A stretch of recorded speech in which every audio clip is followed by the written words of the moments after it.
Hey, welcome back. Thank you for tuning in. Here we are again. My name is John Disque, and we have another award-winning smash hit video just for you. If you haven't subscribed yet, most of my viewers are non-subscribers. What's going on with you guys? Yeah, a lot. Like 95%. That's a lot. Yep, that's a lot. Well, most of my views come from auto repair videos and John Deere tractor videos and home fix-it videos and stuff like that too. I used to have a vlog that I did daily, and that's getting a lot of traffic. But anyway, I always get off topic. I'm going to stay on topic tonight. Thanks again for tuning in. Here we go.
Yeah, I'm pulling a Casey Neistat here,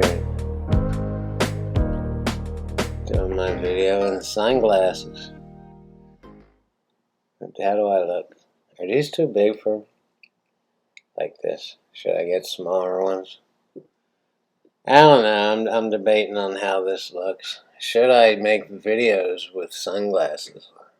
Casey does that so you can't see where his eyes are, because his camera will be here, but his monitor will be over to the left.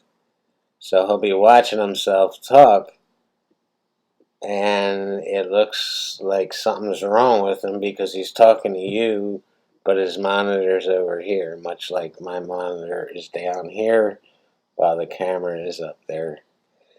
Anyhow, that has nothing to do with pull. I don't know.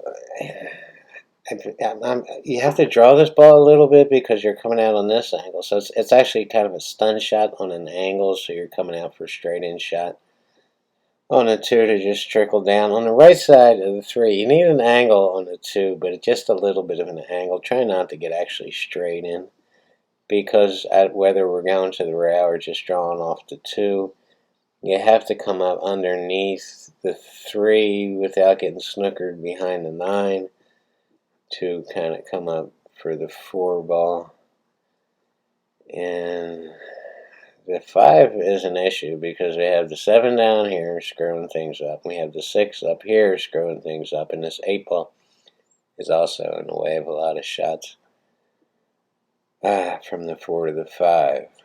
So you can come up and play an angle off the 4 and try to play the line, but you're going to get underneath this 5 from this position. You're going to have a tough cut on the 5, and you're cutting a cue ball loose trying to get on the 6.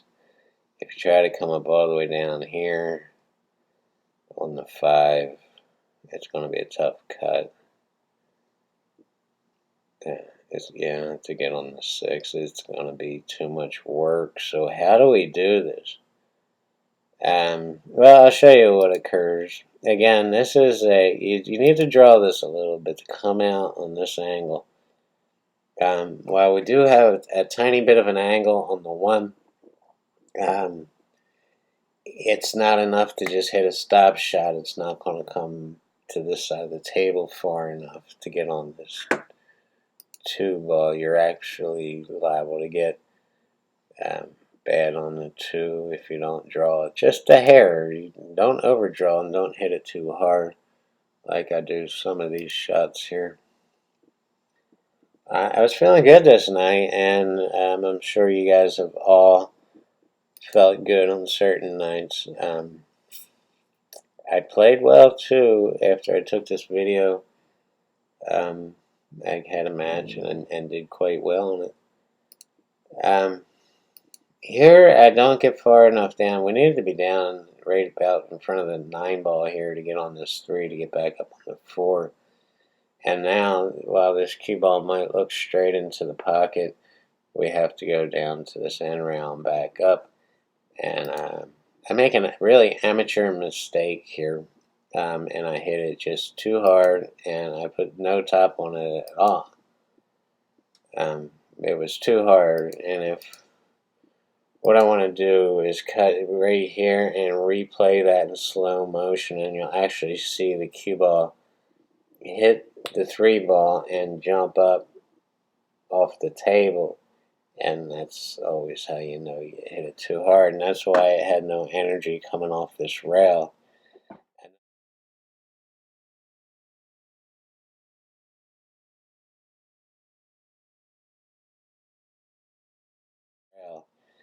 Another big mistake people make is they hit it with too much top on it, and they hit this rail, and there's plenty of trick shots showing this, but when it bounces off this rail, it still has top on it, and it's either going to slow it way down, or it's going to actually go back forward, back to the rail. Just an amateur mistake, and I came up way short. I was trying to get up here on this 4 ball, played it really bad. But we all make mistakes, even the pros. I was just watching a Josh Filler match, and although he only made 2 mistakes in a race to 10, a close race to 10, it's the mistakes I remember there. It's like, well, I've made that mistake Josh just made, so now I don't feel like such a damn loser for making them. We all make them, every single one of us, and the only really big difference is these guys, these big monster pool players, they do it a lot less than we do it. So as you progress in your game, the objective is to make the mistakes less and less and less. Less this week than you made last week, and you'll make less next week than you made this week, and your game is progressing. You might not notice it on a daily basis, but your game is progressing. And if I can help that progress and push it just a little bit faster, then I feel like I've done my job here. Anyway, we got a bad, difficult shot on the 4 ball. It's a bank, and we're at the second diamond here. And that air conditioner just came on, so I'm going to have to pause it before we shoot this 4, but I'll be right on back. Okay, that was only a second for you, but 25 minutes for me, because it's really hot out today, so the air conditioner is working overtime. Anyhow, I'm banking this over in a corner pocket, so to do that I have to draw this ball a little bit and put left-hand English on it, left bottom on this.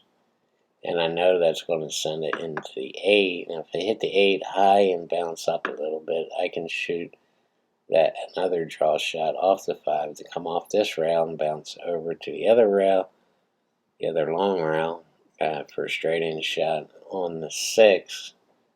So I have a lot of insurance. I just don't want to hit it too softly and get behind this 8, because that's it, I'm toast. And we've all been toast before, and it ain't no fun. So let's not be toast. Let's see where this... Yeah, I hit it pretty full, knocked it out of the way. I can't tell from this camera angle what kind of angle I have on this 5. So if I'm high up here on the 5, yeah, well, I just went down to the bottom rail. I'm not sure that was the best way to do that. That's what I did, and it worked out just fine. I could have gotten snookered behind that 8, so that was a little dangerous, and go to the side rail to bounce off for the 7. Now, what would you do here?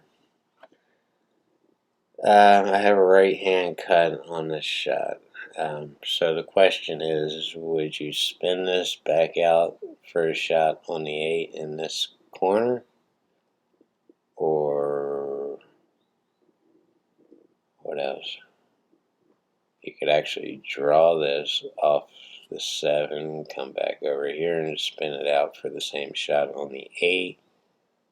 Don't forget, you need an angle to get back on this 9. You don't want to be stuck on the rail shooting a 9, especially on a long shot. So your best option here is to play it safe and take a little bit more of a difficult shot on the 8, and forget about that corner pocket. Let's shoot it up in this corner, because that way the natural angle off the 7 gives us a natural angle off the 8 to get back on the 9. That's the way I prefer to do it. It doesn't mean you have to do, I'm not telling everybody to do everything exactly the way I do it. I'm telling you what works for me, and what works for you might be a little bit different. You just go with what you're comfortable with. If you're comfortable spinning that 2 rails and getting in back of the 8 to shoot it in this corner, if that's the shot you practice a lot and you're confident with, then stay with that. But the objective is to get a decent shot on the 9. You don't want to be hard on the 9, that's for dang sure. So that's it. You can do this. I believe in you. Keep stroking, keep practicing. Don't just go out and play and bang balls with your buddies all night long. Make notes of what you're struggling with and what you have to work on, and actually take the time to work on it. Even if it's just 1 night or 2 nights a week, which is not a lot. That might sound like a lot to a lot of people, but that's for a pool player, a real pool player. That's not. If you're an advanced pool player, you're probably playing at least 5 nights a week. Or days a week, whatever. Maybe you work nights. You're playing pool in the days. I used to do that. Anyhow, that's it. Got a lot of great videos coming up, including the right side and the wrong side of the ball. Some players are confused. Some newer players, which I want to help them too. I don't want to alienate them. What's the right side and the wrong side of each ball? I also have a drill coming up that shows you how to play the line on the entire run out. If you didn't watch #1 Secret of Pool, you should watch it, because it deals with what the line is and playing on a line, and how to keep the game as simple as possible and actually enjoy playing, instead of every shot being life or death, pinpoint precision. How to play the line, what the line is. Anyway, I have an entire drill of all 9 balls in a run out, playing the line and why it's so vital. That's it. We're done. Good luck with your games. Keep stroking. Bye.